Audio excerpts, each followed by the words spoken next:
அன்புமிக்கவர்களே, நாம் இன்று பொது காலத்தில் ஆரம்பிக்கின்றோம். பொதுக்கால முதல் வாரம். இன்றைய நாளிலே மார்க் நற்செய்தி 1ஆம் அதிகாரம் இறை வார்த்தை 14-20 வரை தியானிக்க இருக்கின்றோம். அதில் குறிப்பாக 2 வசனங்கள்.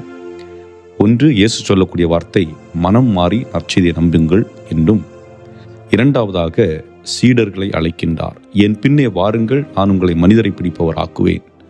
இந்த 2 வசனங்களையும் நாம் தியானிக்க இருக்கின்றோம். முதலாவதாக, யோவான் கைது செய்யப்பட்டு விட்டார். யோவான் இயேசுக்கு முன்னோடியாக வந்தவர். இயேசுடைய பாதைகளை செம்மையாக்குவதற்காக, இயேசு பணியை ஆரம்பிப்பதற்காக ஒரு முன் தயாரிப்பாக அனுப்பப்பட்ட யோவான் இப்பொழுது கைது செய்யப்பட்டு சிறைச்சாலையில் இருக்க, இயேசு தன்னுடைய பணியை, நற்செய்தி பணியை ஆரம்பிக்கின்றார். அப்பொழுது அவர் என்ன சொல்லுகின்றார்? காலம் நிறைவேறிவிட்டது, இறையாட்சி நெருங்கி வந்துவிட்டது, மனம் மாறி நற்செய்தி நம்புங்கள். காலம் எதனுடைய காலம்? தீமையின் காலம் முடிந்து போய்விட்டது. அது இனிமேல் நல்ல காலம் ஆரம்பமாகிறது. அதாவது, இதுவரை நீங்கள் செய்த தவறுக்கான மீட்பு என்னும் ஒளி உங்களுக்கு கொடுக்கப்படவில்லை. இனி இயேசுனுடைய அந்த இறப்பு உயிர்ப்பின் வழியாக உங்களுக்கு மீட்பு கொடுக்கப்பட இருக்கின்றது. ஆக இறை ஆட்சி, இறைவனின் ஆட்சி நெருங்கி வந்துவிட்டது. மனம் மாறுங்கள். ஆக நாம் இங்கு செய்ய வேண்டிய ஒன்றே ஒன்று என்னவென்றால் மனமாற்றம்.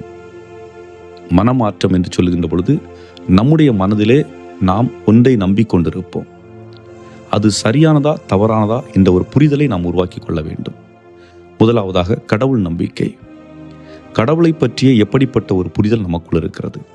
கடவுள் இருக்கிறாரா இல்லையா? கடவுள் இருந்தார் எப்படி இருப்பார் என்பது போன்ற கேள்விகள் நமக்குள் இருக்கலாம். ஆக முதலில் நாம் நம்பிக்கை கொள்ள வேண்டும். கடவுள் ஒருவர் இருக்கின்றார், அவர் உலகை படைத்திருக்கின்றார். இறைவனுடைய படைப்பை நாம் இயற்கையின் படைப்பின்படியாக நாம் அறிந்து கொள்ளுகின்றோம் என்ற ஒரு புரிதல். இரண்டாவதாக, மனமாற்றம் என்று சொல்லுகின்ற பொழுது, நான் என்னுடைய சகோதரனை, சகோதரியை எப்படி பார்க்கின்றேன்?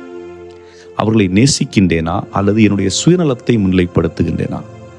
நான் என்ற அகந்தையை முன்னிலைப்படுத்துகின்றேன். ஏனென்றால் இன்றைக்கு பல குடும்பங்கள் விவாகரத்து ஆவதற்கு காரணமே நான் என்ற அகந்தை. நான் பெரியவனா, நீ பெரியவனா? இன்னும் ஒன்று சொல்ல வேண்டும் என்றால், பல நேரங்களிலே ஒருவரை பற்றிய புரிதல் இன்னொருவருக்கு இருப்பதில்லை. ஒரு ஆண் எப்படிப்பட்டவன், அவனுடைய சிந்தனை எப்படி இருக்கும், அவனுடைய செயல்பாடுகள் எப்படி இருக்கும் என்று ஒரு பெண் அறிந்து கொள்வதில்லை. அதை போன்று ஒரு பெண்ணுடைய எண்ணங்கள், சிந்தனைகள், செயல்பாடுகள் எப்படி இருக்கும் என்று ஒரு ஆண் அறிந்து கொள்வதில்லை.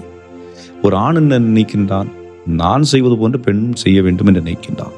பெண் நினைக்கின்றாள், நான் எண்ணுவது போல் அவரும் எண்ண வேண்டும் என்று நினைக்கின்றாள். அது யதார்த்தத்தில் நடக்கக்கூடிய ஒன்று அல்ல. ஆக ஒரு அடிப்படை புரிதல் ஒன்று தேவைப்படுகிறது.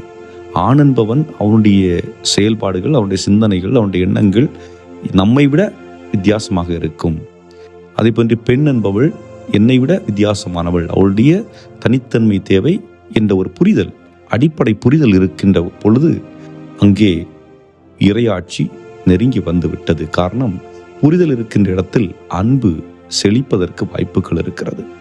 ஆகவே மனமாற்றம் என்பது கடினம் உள்ளம் கொண்டவர்களாக இல்லாமல் மென்மையான உள்ளம் கொண்டவர்களாக, பிறரை நேசிக்கக்கூடிய உள்ளம் கொண்டவர்களாக, பிறரை புரிந்து கொள்ளக்கூடிய உள்ளம் கொண்டவர்களாக, முடிந்த அளவிற்கு உதவி செய்யக்கூடியவர்களாக, பிறருக்காக நேரத்தை கொடுப்பவர்களாக, பிறருடைய கஷ்டங்களை, துன்பங்களை, துயரங்களை புரிந்து கொள்ளக்கூடிய ஒரு மனதை கொண்டவர்களாக நாம் வாழ்வதற்கு இயேசு இன்று அழைப்பு விடுக்கின்றார்.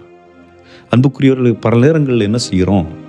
ஆண்டவரே ஆண்டவரேன்னு ஜெபத்தில் மட்டும் உட்கார்ந்து விட்டு நம்ம சகோதரனுடைய தேவைகள் நிறைவு செய்வதில்லை. ஆண்டவர் அதை விரும்புகிறாரா என்றால் இல்லை. ஆகவே தான் சொல்லுகின்றார், ஆண்டவரே ஆண்டவரே என்று வெளி கூப்பிடுகிறவர்களெல்லாம் விண்ணகத்திற்கு வர முடிவதில்லை. யார் வருவார்கள்? எப்பொழுது ஆடையின்றி இருக்கின்றேன், எனக்கு ஆடை கொடுத்தாய், பசியாயிருந்தேன், எனக்கு உண்ண உணவு கொடுத்தாய், சிறையிலிருந்தேன், என்னை பார்க்க வந்தாய் என்று நாம் எப்பொழுது இல்லாதவர்களுக்கு செய்கின்றோமோ, துயரத்தில் இருக்கின்றவர்களோடு பங்கெடுக்கின்றோமோ, அப்பொழுதுதான் இயேசுவுக்கு செய்ததாக சொல்லுகின்றார். அப்படி பார்க்கின்ற பொழுது, மனமாற்றம் என்று சொல்லுகின்ற பொழுது, ஒன்று, என்னை பற்றி யோசிப்பதை விட பிறரை பற்றி யோசித்து நல்ல காரியங்களை நாம் செய்கின்ற பொழுது பின்னரசு நம்முடைய உள்ளத்திலும் நம்முடைய இல்லத்திலும் நிரம்ப இருக்கிறது என்று சொல்லுகின்றார். இரண்டாவதாக ஆண்டவர் சொல்லுகின்ற வார்த்தை என் பின்னே வாருங்கள், நான் உங்களை மனிதரை பிடிப்பவராக்குவேன். காரணம் என்ன? இன்றைய சமூகத்திலே கடவுளுடைய பின்னால் செல்வதற்கு பதிலாக உலக காரியங்கள், உலகத்தில் இருக்கிற அட்ராக்ஷன், அழகு, இவற்றிற்கு பின்னால் நாம் செல்லுகின்றோம். ஃபேண்டசி, இவற்றிற்கு பின்னால் நாம் செல்லுகின்றோம். அரசியல்வாதிகள், சினிமா பிரபலங்கள், இவர்கள் பின்னால் நாம் செல்லுகின்றோம். இவர்கள் நமக்கு ஏதாவது நல்லவற்றை கற்றுக் கொடுக்கின்றார்களா? இது சிந்திக்க வேண்டிய ஒன்று. காரணம் என்னவென்றால், இயேசு என் பின்னே வாருங்கள் என்று சொல்லுகின்ற பொழுது அவர் வாழ்ந்த வாழ்க்கை முறையை நாம் வாழ்வதற்காக அழைப்பு விடுக்கின்றார். சீடர்கள் மீன்களை பிடித்து கொண்டிருந்தார்கள். ஆனால் அவரிடம் சொல்லுகின்றார், இனி மனிதரை பிடிப்பவராக்குவேன். அப்படி என்றால் என்ன?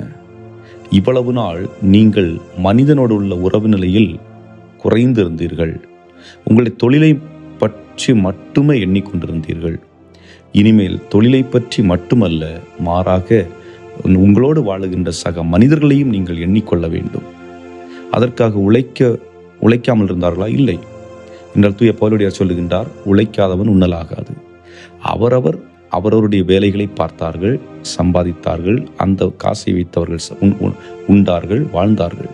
ஆனால் அதே வேளையிலே இயேசு கிறிஸ்து வாழ்ந்து கற்றுக் கொடுத்த விழுமியங்களை மற்றவர்களுக்கு தங்களுடைய வாழ்க்கையின் மூலம் கடத்தினார்கள். அதுதான் நாம் செய்ய வேண்டிய ஒன்று. இயேசு பின்னே செல்லுகின்றோம் என்றால், அவர் அன்பு செய்தார், அதுபோன்று நாம் அன்பு செய்ய வேண்டும். அவர் மன்னித்தார், அதுபோன்று நாம் மன்னிக்க வேண்டும். அவர் ஏழைகள் அருகில் சென்றார், நோயாளிகளை தொட்டு அவர்களுக்கு ஆறுதல் கொடுத்தார், அவற்றை நாம் செய்ய வேண்டும். தனிமையில் இருந்த அந்த சமாரிய பெண்ணோடு பேச்சு கொடுத்து அவளுக்கு நான் உன்னோடு இருக்கிறேன் என்ற ஆறுதலை கொடுத்தார். அதுபோன்று தனிமையில் வாடுகின்ற மனிதர்களுக்கு நம்முடைய உடனிருப்பையும் நேரத்தையும் நாம் கொடுக்கக்கூடியவர்களாக இருக்க வேண்டும். அப்படி இருக்கின்ற பொழுது இயேசு சொன்ன இந்த வார்த்தை, என் பின்னே வாருங்கள், நான் உங்களை மனிதரை பிடிப்போர் ஆக்குவேன் என்ற வார்த்தை அங்கே முழுமையடைகின்றது. சிந்திப்போம். என்றும் வாழும் இல்லாமல்ல இறைவா, நாங்கள் உம்முடைய வார்த்தைகளை அப்படியே கேட்டுவிட்டு மட்டும் சென்று விடாமல் அவற்றை எங்களுடைய உள்ளத்தில் இருத்தி வாழ்வாக்கக்கூடிய ஆற்றலையும் அருளையும் நிறைவாக தந்தருள எங்கள் ஆண்டவராய கிறிஸ்து வழியாக மன்றாடுகின்றோம். ஆமேன்.